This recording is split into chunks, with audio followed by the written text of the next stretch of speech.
Boa noite a todos, sejam todos bem-vindos a mais essa atividade do Centro Espírita Nosso Lar. Nós vamos dar início à nossa doutrinária de todas as terças-feiras, onde iremos conversar sobre um tema à luz da doutrina espírita, à luz dos ensinamentos trazidos por Jesus. Mas antes de eu iniciar a nossa conversa da noite de hoje, eu vou fazer a leitura de uma mensagem para a gente ir se harmonizando, para a gente ir aguardando a chegada de outros amigos para acompanhar a nossa transmissão. É uma mensagem de Chico Xavier no livro Recados da Vida. Querer e poder.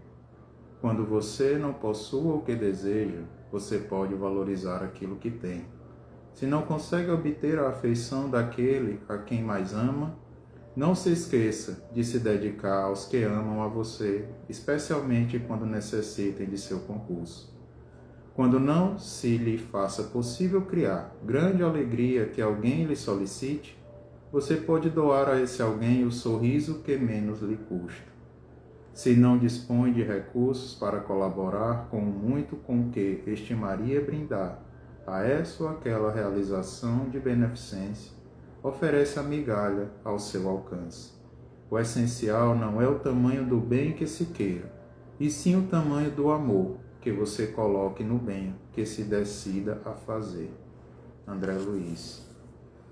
Então, com essa mensagem, meus irmãos, eu vos convido a fazermos uma prece, agradecendo a Deus por todo o amor que Ele nos concede, por todo o cuidado, por todo o carinho, por todas as bênçãos que surgem no nosso dia a dia, através de um irmão, através de um amigo, através de um familiar. Que a Tua bênção, Pai, se estenda a cada coração em dor e sofrimento, resgatando das dores aqueles que passam por dificuldades no plano físico e espiritual, aqueles que precisam de orientação e de amparo, aos que muitas vezes, Senhor, estão com a fé enfraquecida, que possamos sempre lembrar do quanto o Senhor é amoroso e cuidadoso conosco. Dai-nos a sabedoria necessária para sempre conseguirmos nos aproximar de Ti. Abençoe essa atividade da noite de hoje e tudo o que aqui será dito possa servir de orientação a cada um de nós. Gratidão pela Tua bênção, pela Tua misericórdia, hoje e sempre, que assim seja. Então, meus amigos, mais uma vez, boa noite. Aqueles que não me conhecem, eu me chamo Alan Couto e hoje nós vamos conversar um pouco nessa atividade do Centro Espírita Nosso Lar, nessa doutrinária de todas as terças-feiras, onde nós buscamos trazer reflexões de algum tema à luz dos ensinamentos da doutrina espírita, dos ensinamentos do nosso Mestre Jesus. Então aqui eu quero dar boas-vindas a todos que nos acompanham, aos nossos irmãos do plano espiritual, dizer que tudo que nós vamos conversar aqui hoje é um conhecimento que não é meu, mas que está à disposição de todos nós na literatura, nos ensinamentos que nos foram dados. Então, eu estou aqui na condição de um simples intermediário que vou tentar, através das minhas reflexões, contribuir um pouco nesse entendimento, nesse compartilhamento daquilo que é necessário para a nossa compreensão. Então, hoje, nós buscaremos falar sobre o tema exemplo, poderoso agente de propagação. Em nossa jornada enquanto seres, nossa jornada seres humanos, enquanto filhos do nosso Pai, muitas vezes surgem alguns questionamentos nessa caminhada, alguns deles de cunho filosófico, outros de cunho religioso, outros de cunho existencial, onde nós muitas vezes tentamos responder qual é a nossa origem, qual é o nosso papel no mundo, qual é o nosso destino, como eu posso colaborar de maneira valorosa e como que eu posso avançar cumprindo esse papel. E às vezes nós não conseguimos chegar a todas as respostas, até mesmo por conta da nossa ansiedade, por conta dos nossos anseios em querermos sempre termos acesso a tudo que nos incomoda, a tudo que nos causa questionamentos. E é então que surge através dos ensinamentos, através da ciência, através da filosofia, através da religião, na sua essência bem pura, do cristianismo, de todos os ensinamentos que estão à nossa disposição, que surgem algumas respostas a tudo isso. E a doutrina espírita também tem o seu papel nisso, como aquele consolador prometido por Jesus, que nos traz algumas respostas que nos ajudam nessa compreensão da nossa caminhada. E então, para que a gente entenda qual é o nosso papel, nós vamos tentar voltar um pouquinho lá para o início, trazendo aqui os ensinamentos que nos são dados através dos espíritos da codificação e das obras da codificação kardeciana, que foram muito bem organizadas e elaboradas para nos trazer esse esclarecimento acerca do intercâmbio com o mundo espiritual. Mas não apenas nos dando conhecimento que existe um mundo espiritual e que existe a possibilidade de intercâmbio com ele, mas nos dando o entendimento e a compreensão que nós fazemos parte desse mundo também. Porque o primeiro entendimento que nós temos que ter é que todos nós somos espíritos. Nós não somos seres materializados que vamos nos tornar espíritos. Nós somos espíritos no estado transitório de encarnação, ou seja, revestidos de uma matéria carnal para cumprirmos o nosso papel de aprendizado. Então, já na primeira pergunta do Livro dos Espíritos, que foi a primeira obra dessa codificação, se pergunta o que é Deus. E de maneira magnífica nos é respondido que Ele é a causa primeira de todas as coisas, é a inteligência suprema. Quando nós temos esse entendimento do que Deus representa no universo e em nossas vidas, nós passamos a compreender que nossa origem vem dele. Em toda a nossa essência, em toda a nossa composição espiritual, em toda a nossa composição orgânica, estão presentes os elementos divinos na nossa constituição. Então nós temos que entender que existem 3 elementos fundamentais no universo, e existem 3 princípios, ou melhor dizendo, fundamentais: Deus, Espírito e matéria. E aí, nessa compreensão, o Livro dos Espíritos nos traz que essa forma a Trindade universal, que compõe tudo que está presente no universo. E quando ele fala de espírito, é não do princípio inteligente individualizado, mas sim da essência espiritual, que também nos ajuda nessa composição. Então, de maneira bem direta, todos nós, todos os seres do universo carregam o DNA divino. Em outras palavras, todos nós somos filhos de Deus. Só que, ao invés desse DNA divino, ao invés dessa rotulação de que somos filhos de Deus, isso não vai nos trazer nenhum tipo de regalia ou de privilégio por sermos filhos dele. Essa essência divina, ela nos faz compreender que nós temos a possibilidade de avançar, que não é nesse estágio de erros e de busca pelo aprendizado, ainda tomados muitas vezes pelo nosso instinto material, que vai definir o nosso futuro. Então nós temos sim a capacidade de avançar, e um dos motivos disso é essa essência divina que nós carregamos. Esses atributos que nos permitem essa aproximação com o nosso Pai Criador. Mas como foi dito, isso não nos dá nenhum tipo de regalias. Pelo contrário, nos traz maiores responsabilidades para que a gente consiga cumprir o nosso papel.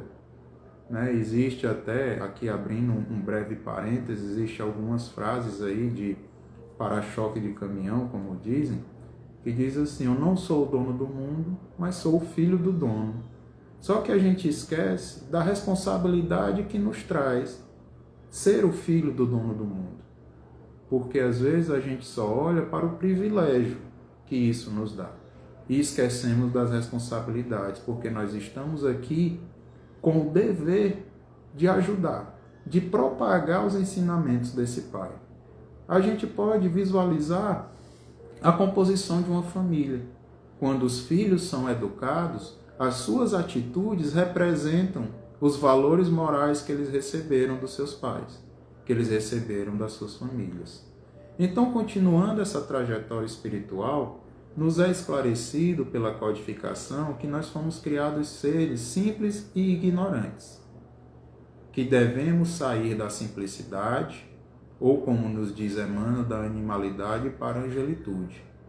E aí, nesse processo, muitas vezes nós invertemos esse objetivo e esquecemos de trazer valores verdadeiramente, digamos assim, que possam nos ajudar a avançar.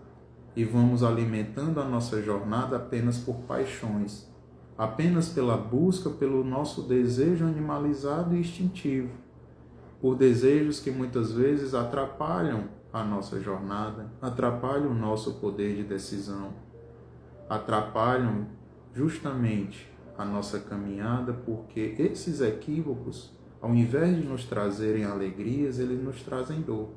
Não só a nós, mas para aqueles que nos rodeiam. Penso que a maioria de nós já ouviu falar no livre-arbítrio.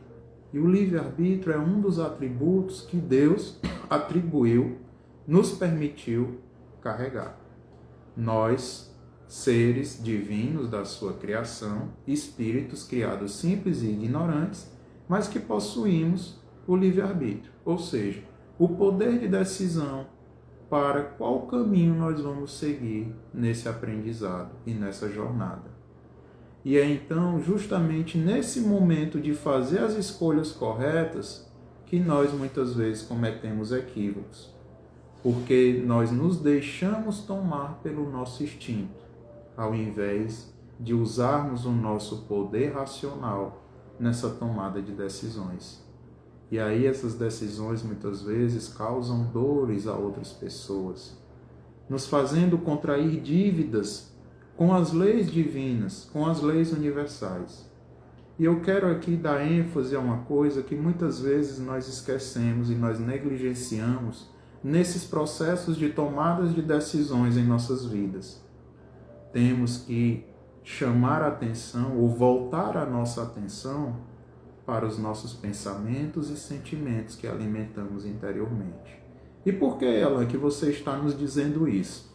Justamente porque se nós formos analisar, toda e qualquer ação que eu pratico, toda e qualquer decisão que eu tomo, antes dela se concretizar, ela foi um pensamento e um sentimento que eu alimentei. Então percebam que nós não temos só que nos preocupar com o agora e nem com o resultado. Nós temos que nos antecipar às nossas ações, entendendo que desde o momento em que surge aquela vontade dentro de mim, eu tenho que começar a ponderar. Será que esse é o melhor caminho? Será que realmente eu devo prosseguir? Será que isso vai me trazer benefícios do ponto de vista em que vai me ajudar a evoluir moralmente? Ou eu estou visando apenas benefícios do cunho material que vão alimentar a minha vaidade, o meu orgulho? Então, quando a gente começa a perceber esse ponto, nós também começamos a entender a importância de cada atitude nossa e de que todas elas vão gerar um resultado. Nós temos que compreender, como nos diz Emmanuel, que todos nós estamos em constante semeadura, inclusive aqueles que estão semeando o joio ao invés do trigo. Ou seja, se eu começar a semear atitudes equivocadas e ruins, podemos ter a certeza de que os frutos que nós iremos colher são frutos condizentes com essas ações. E aí agora nós voltamos a lembrar de uma outra lei presente no universo, que é a lei de causa e efeito. Só que eu quero chamar a atenção no sentido de que a lei de causa e efeito ela não representa nenhum artifício de castigo da justiça divina. Ela apenas representa a aplicação dessa justiça, onde eu tenho a compreensão de que Deus é tão justo e bom que eu só terei como resultado da minha colheita aquilo que for condizente com o meu plantio. Então, que a gente pare para pensar no sentido de que a lei de causa e efeito não significa que se eu fiz algo, essa lei vai se aplicar para eu ser castigado da mesma intensidade. Mas sim no sentido de que aquilo que eu fiz vai ter um resultado. Então, se nós temos boas ações, se nós temos ações coerentes, decisões que não causam dor ao outro, se nós cumprimos a nossa parte enquanto filhos do nosso Pai, por que ele iria nos impor ao castigo? Então, nós temos que mudar um pouco algumas compreensões na nossa trajetória para que a gente consiga não só atingirmos a colheita, que é a melhor para o nosso progresso, mas também para que a gente aproveite o momento de convivência com o nosso próximo. Porque muitas vezes, desculpem, nós acabamos negligenciando esse momento de convivência e de aprendizado, onde ao invés de nós extrairmos ao máximo tudo de bom que nós carregamos e que os nossos irmãos também possuem, nós vamos criando dores e desavenças, porque ao invés de enxergar o outro como irmão, eu passo a enxergá-lo como um adversário, como alguém que ameaça os meus interesses, como alguém que está ali para se apossar daquilo que por direito deveria ser meu. E não é assim que nós devemos enxergar o nosso próximo. Não é assim que nós devemos enxergar a nossa convivência com os nossos irmãos. Porque todos temos algo a doar e todos temos algo a aprender. Entendendo que tudo o que eu possuo também é reflexo do merecimento que eu construo.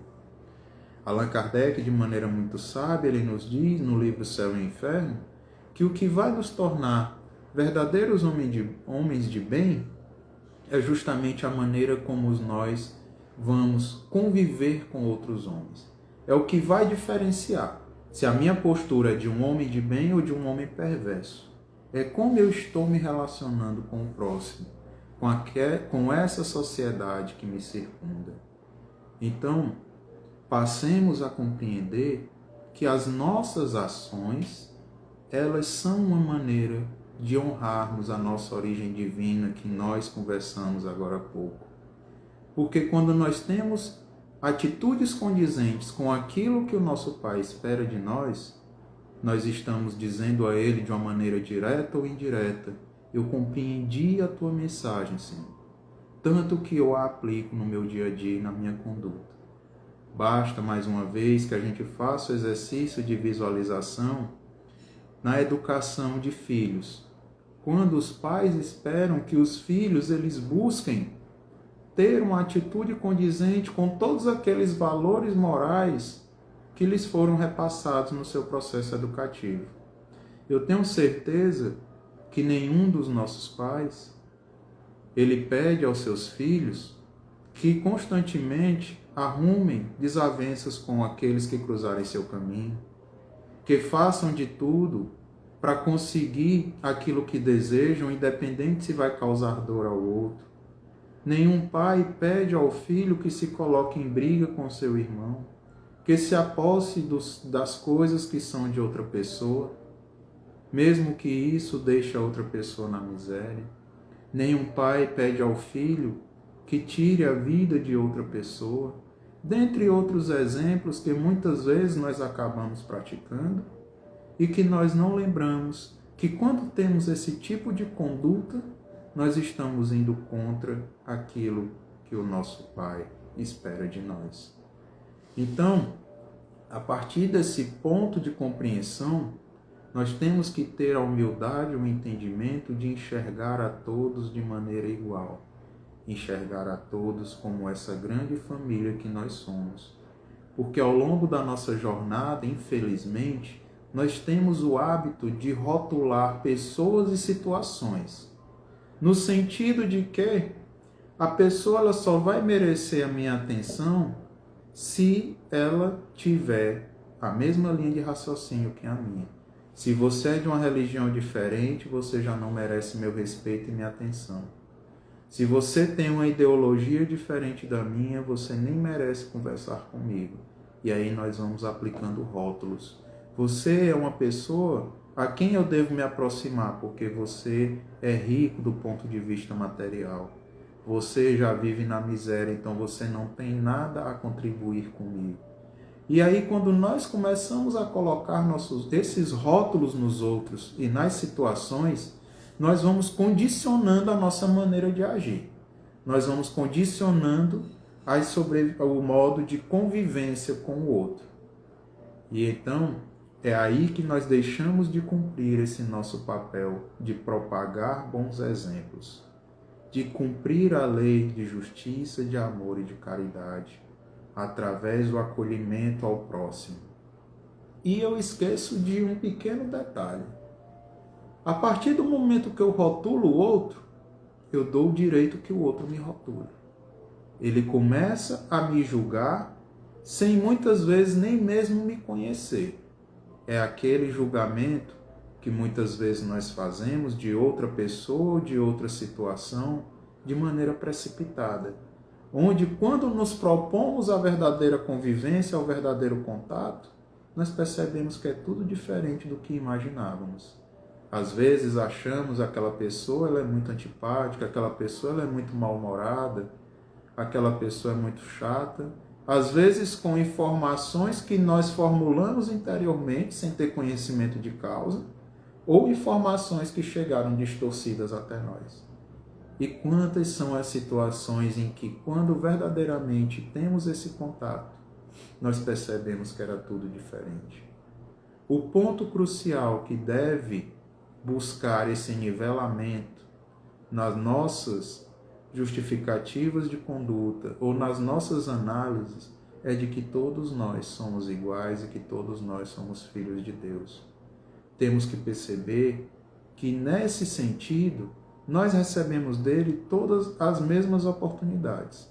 Todos nós recebemos o amor divino na mesma intensidade e devemos propagá-lo de igual maneira. Todos nós recebemos as situações conforme aquilo que buscamos. Então, as dores do mundo, que muitas vezes cruzam o nosso caminho, não é porque Deus é ruim ou porque Ele quer castigar, ou porque Ele criou o mal. Na verdade, o mal nada mais é do que a ausência do bem que eu deixei de praticar, que eu não me permiti praticar. Porque todos os elementos para a prática do bem estão à minha disposição. Só que quando eu me recuso a colocá-los em prática, eu passo a vivenciar coisas ruins.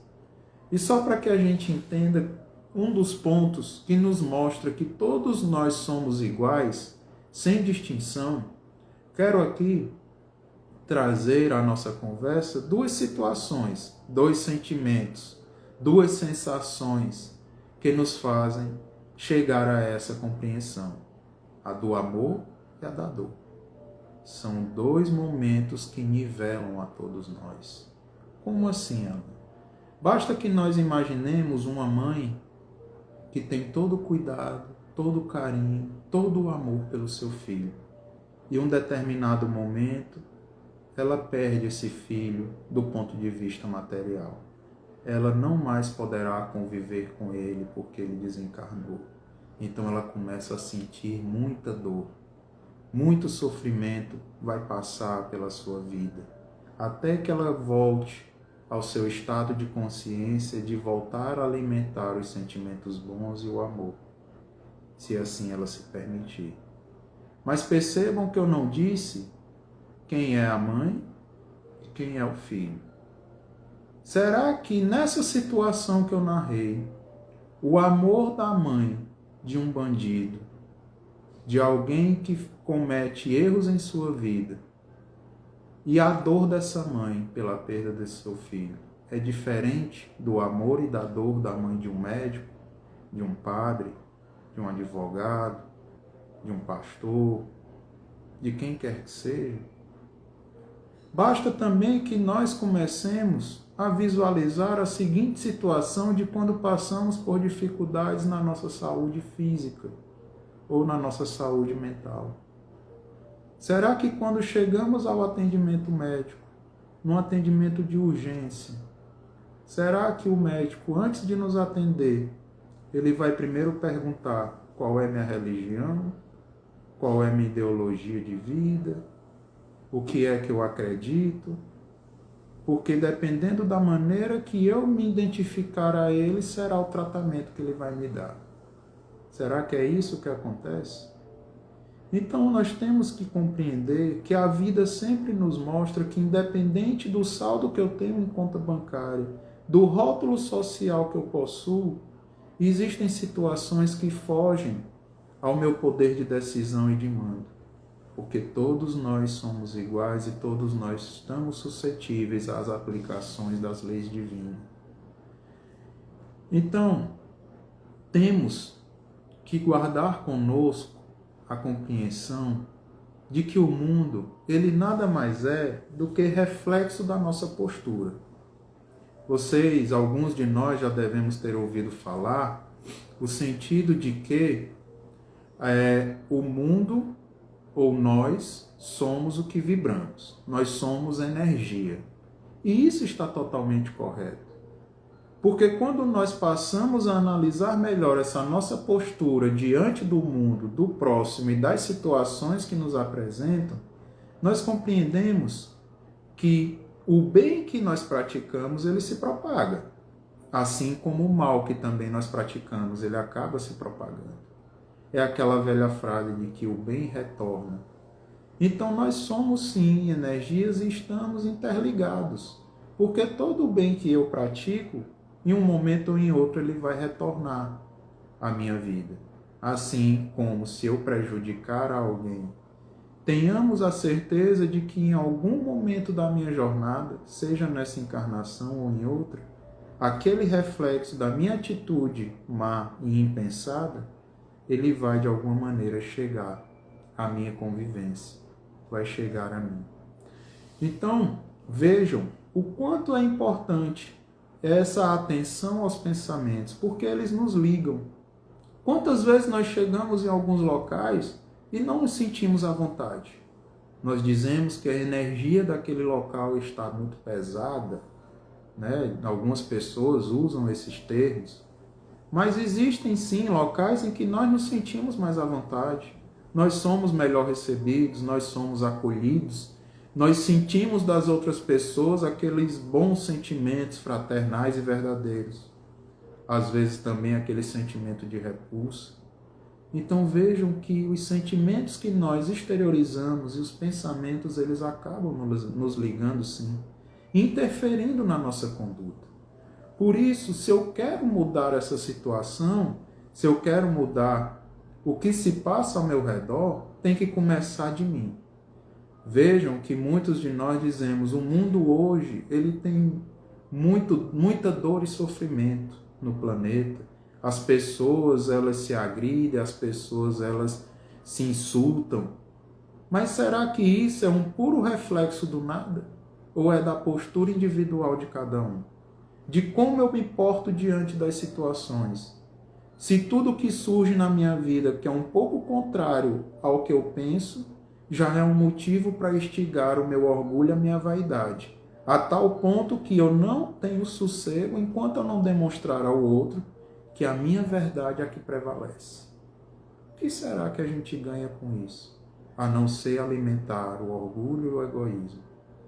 Então, Emmanuel, de maneira muito sábia, ele nos diz que existem dois elementos que nos levarão ao encontro do nosso Pai: o amor e a sabedoria.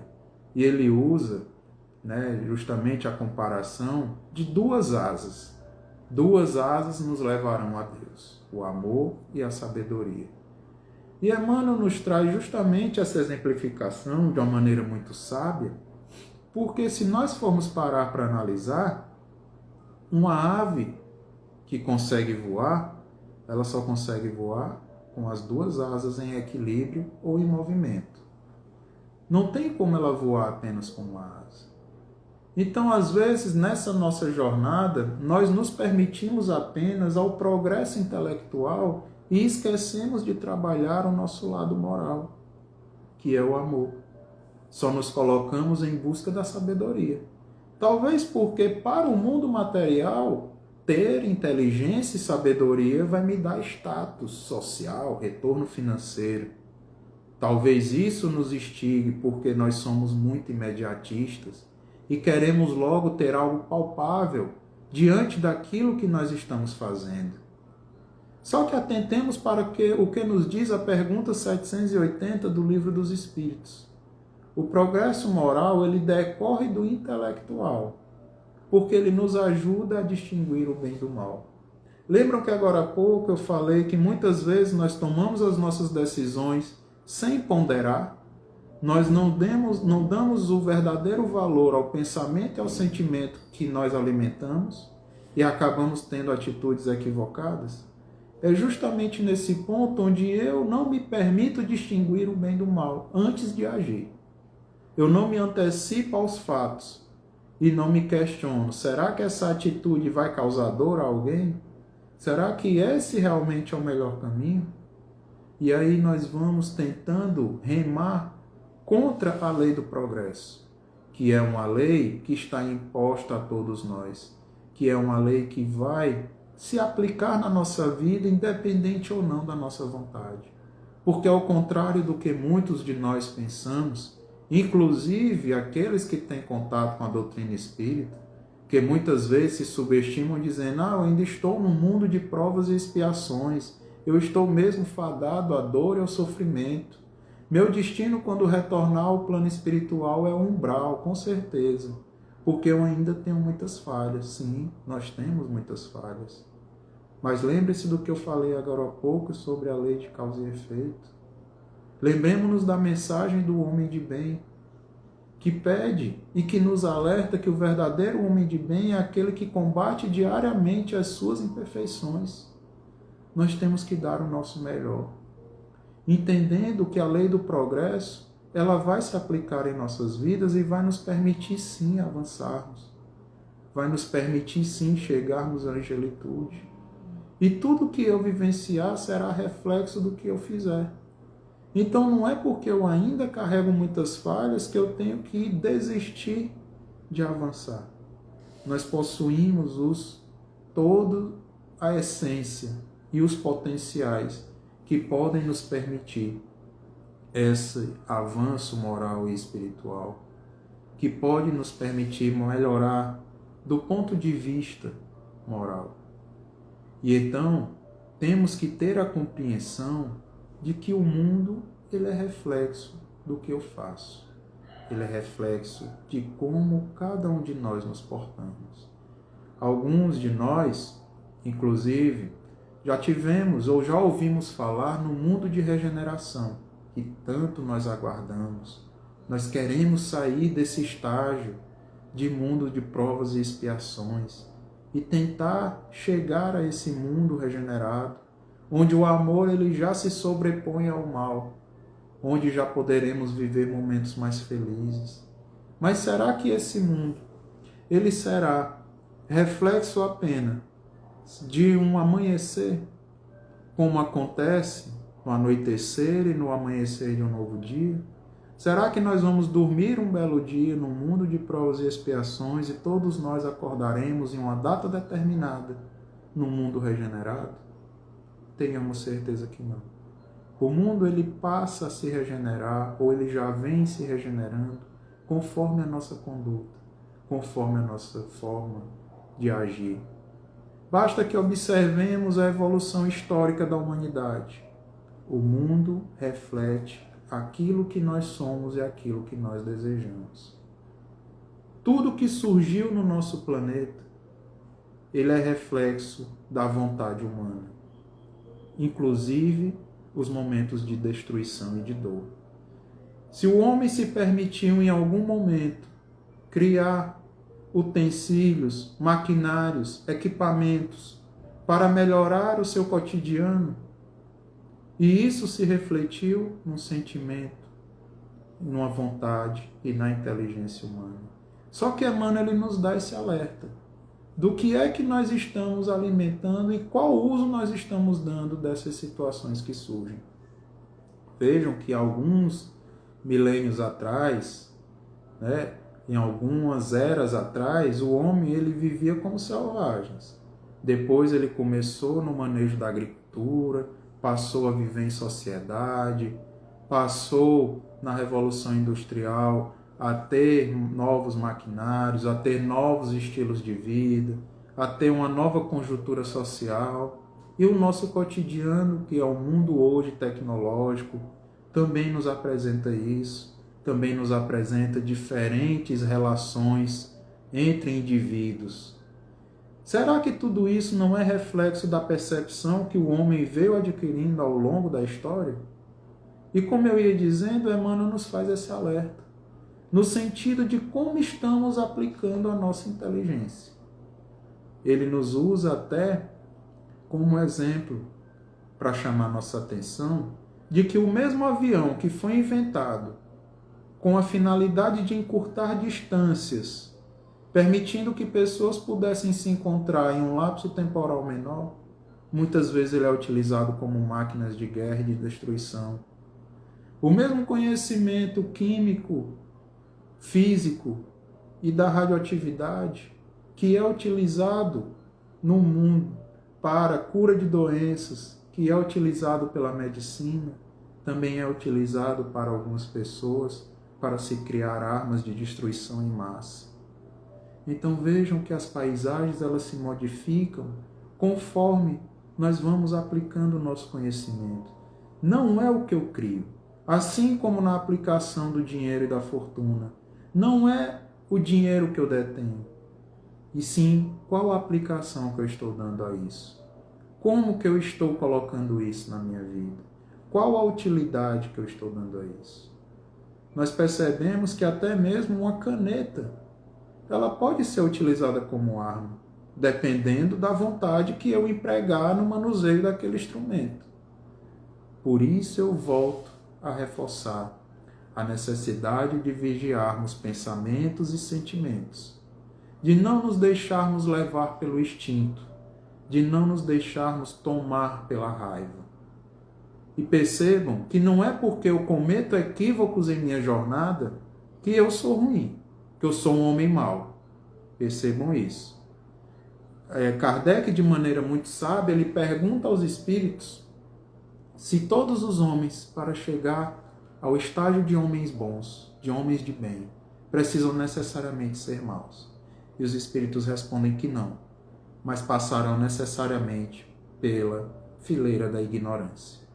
Ignorância que representa a nossa falta de conhecimento nas leis divinas, a nossa falta de compreensão de como devemos nos portar, de como devemos agir para colocar em prática aquele amor que o nosso Pai nos apresenta diariamente. E Kardec continua, perguntando se o homem tem o poder de paralisar a marcha do progresso. Lembre-se que eu disse que a lei do progresso ela é imutável. E o homem não tem, respondem os espíritos, como paralisar a marcha do progresso. Mas muitas vezes consegue embaraçá-la. Basta que a gente reflita em episódios recentes. Será que quando duas nações se propõem ou recorrem à guerra para poder demonstrar a sua força, será que não estão aí paralisando a marcha do progresso? Utilizando uma força, uma inteligência, recursos financeiros que poderiam estar sendo aplicados em outras situações? Então eu quero aqui chamar a atenção para um trecho de uma mensagem que se encontra no Evangelho segundo o Espiritismo. Uma mensagem que é como título Orgulho e Humildade, ela é assinada pelo Espírito de Verdade. Quando ele nos diz, para sermos cristãos, devemos, e aqui eu dou ênfase a esse termo, única e exclusivamente, sacrificar nosso egoísmo, nosso orgulho e a nossa vaidade. Então vejam que não tem outro caminho. O primeiro ponto é nós identificarmos as nossas falhas, termos a humildade de reconhecer que nós ainda somos sim orgulhosos, vaidosos, egoístas, que nós carregamos sombra na nossa conduta moral. Mas lembrem-se, isso não nos impede de agir diferente. Porque o progresso, ele exige justamente isso, que nós identifiquemos as nossas falhas e busquemos modificá-las. A pergunta 712, ela nos diz que o objetivo da tentação é justamente desenvolver a razão. Lembre-se que agora há pouco eu disse da importância e da necessidade de desenvolver a razão. Ela nos ajuda a distinguir o bem do mal. E é através da tentação, daquilo que está me incomodando, quando eu já tenho consciência que aquilo não é o correto, mas que continua ainda me instigando a querer agir de maneira diferente, é através disso que eu vou me esforçar. É através disso que eu vou me fortalecer. E como é que eu posso me fortalecer? Elevando meu pensamento, buscando conhecimento, buscando auxílio, porque muitas vezes a gente não tem a humildade de pedir ajuda ao outro, porque a gente acha que isso é uma representação de fraqueza, quando na verdade não é. É sim de humildade e de coragem. Lembre-se que nós não temos como avançar sozinhos. Estamos aqui para viver e aprender em coletividade. E constantemente nós seremos visitados sim pelas tentações. Mas como estará a minha casa mental quando ela bater a minha porta? Será que eu ainda vou permitir que ela adentre? Quem eu estou deixando que adentre a minha casa mental? A minha casa sentimental? Não é que eu vá me isolar do mundo para me proteger, que aí eu estaria perdendo a oportunidade de aprendizado. Paulo já nos dizia, observe a tudo, mas só retenha o que for bom. E aqui, de maneira primordial, de maneira acolhedora, no mesmo livro dos Espíritos, onde nos é dito que a tentação vai constantemente nos visitar, ele nos apresenta qual é a muralha contra as tentações. Esse é o termo utilizado. E a muralha contra as tentações é o trabalho no bem. É uma lógica muito simples. Eu ocupo a minha mente com outras situações. Eu tiro da minha mente, das minhas sensações, aquilo que está me incomodando. Aquilo que quer me levar para um outro caminho. E através do trabalho no bem eu consigo esse equilíbrio. Joana de Ângeles, de maneira primordial, ela diz que quando nós paramos para enxugar a lágrima do outro, nós esquecemos de chorar a nossa.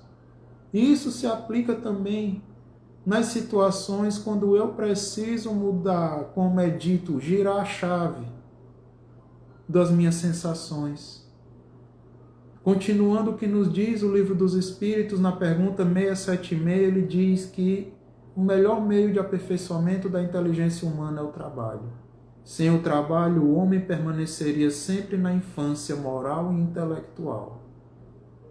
E ele fecha: o progresso é filho do trabalho, porque ele põe em ação as forças da inteligência. Só que muitas vezes eu só quero direcionar esse trabalho a situações ou a pessoas que vão nos trazer retorno. E lembre-se que aqui nós estamos falando do trabalho no bem, do trabalho despretensioso e não remunerado. Não daquele trabalho laboral que vai me dar um salário ao final do mês. Não daquele labor que é voltado a uma profissão, mas sim da prática do bem e da caridade, onde eu passo a centrar a minha conduta em situações e sentimentos que vão realmente me ajudar a ir em busca de algo concreto para a minha evolução. Trazendo agora para a nossa conversa uma outra lei divina, que eu já falei um pouco da lei do progresso, da lei do trabalho, e agora eu quero falar da lei de adoração. E a lei de adoração, o primeiro ponto que nós temos que entender é que a nossa vida é uma constante oração. Lembram que no início da nossa conversa eu falei que não existe melhor maneira de nos voltarmos a Deus e dizermos a Ele: Pai, eu compreendi tanto a Tua mensagem que hoje ela faz parte da minha conduta. E quando eu ajo de maneira condizente, praticando o bem, sendo indulgente, sendo piedoso, sendo paciente, eu estou orando a Deus. Eu estou dizendo a Ele de coração puro e limpo, de que eu entendi a sua mensagem. Então, o Livro dos Espíritos, ele nos diz isso em uma de suas perguntas quando fala da lei de adoração. E eu quero frisar esse ponto. Quando ele diz que a elevação do pensamento, ela aproxima a alma do homem a Deus.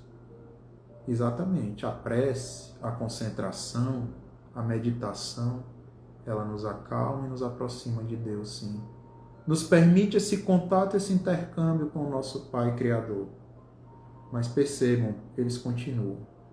A adoração verdadeira é a do coração, que se reflete em todas as nossas ações. Não existe outra maneira mais eficaz de adorar a Deus do que quando eu estendo a mão ao irmão, do que quando eu me incomodo com a dor do outro e quero tirá-lo daquela situação, de quando eu entendo que não é porque hoje eu estou numa situação confortável que eu devo virar as costas ao próximo. Por isso o Espiritismo ele nos traz a caridade como um dos seus fundamentos, porque a caridade ela é o amor em ação.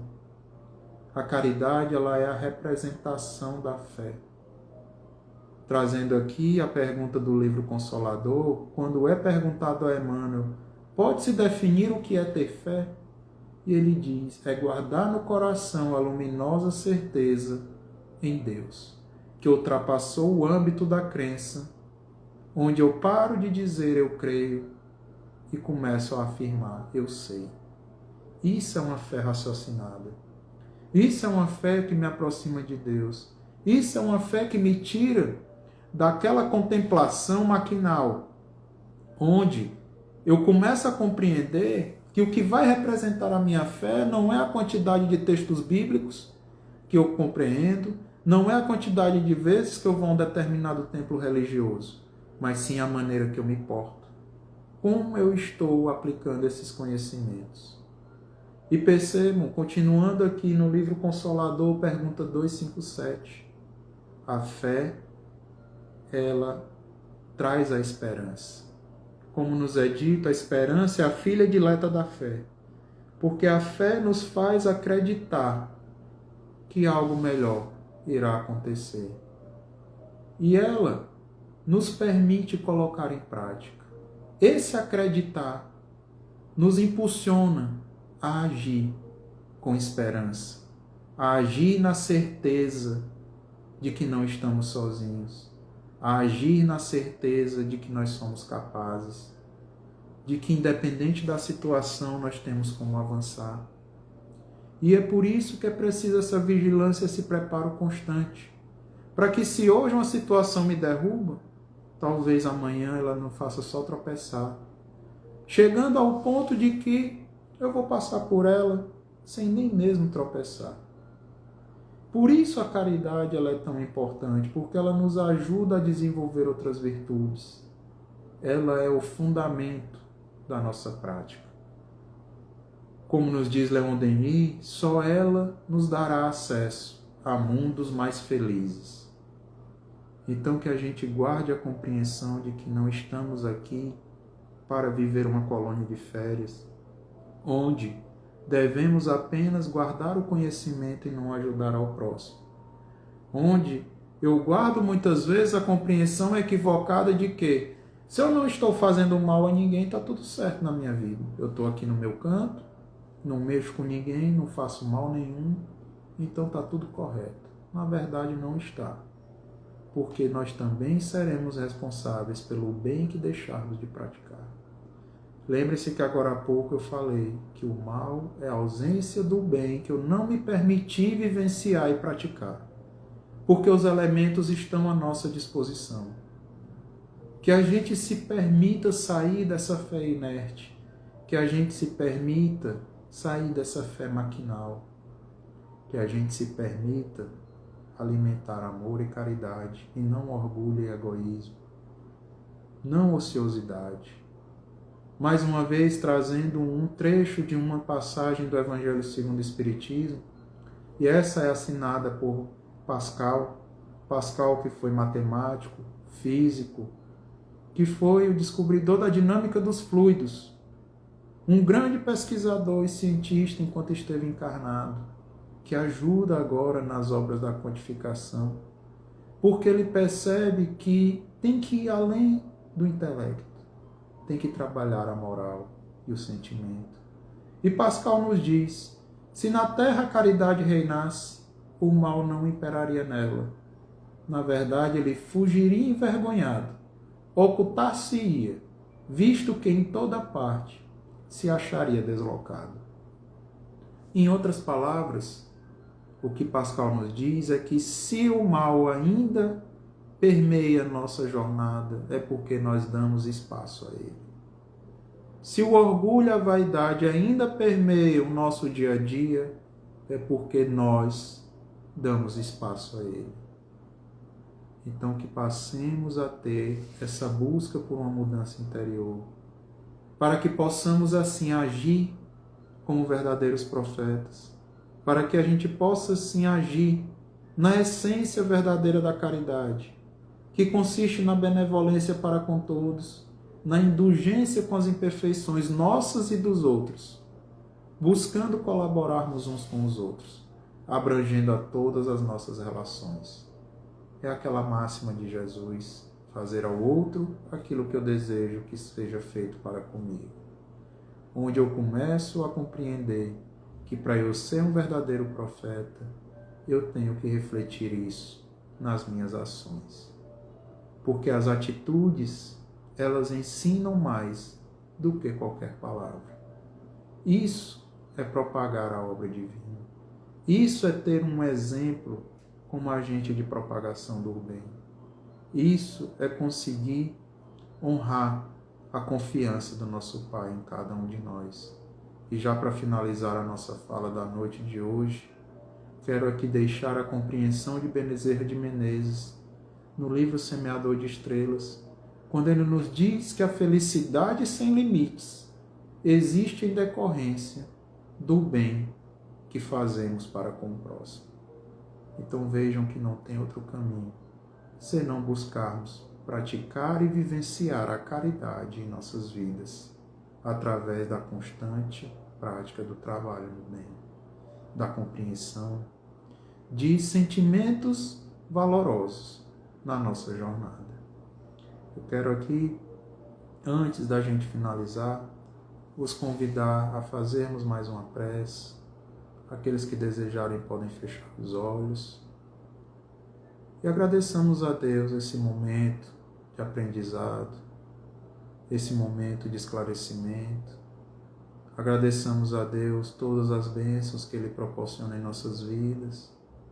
O convite, a aproximação com Ele, através do amor, através dos esclarecimentos.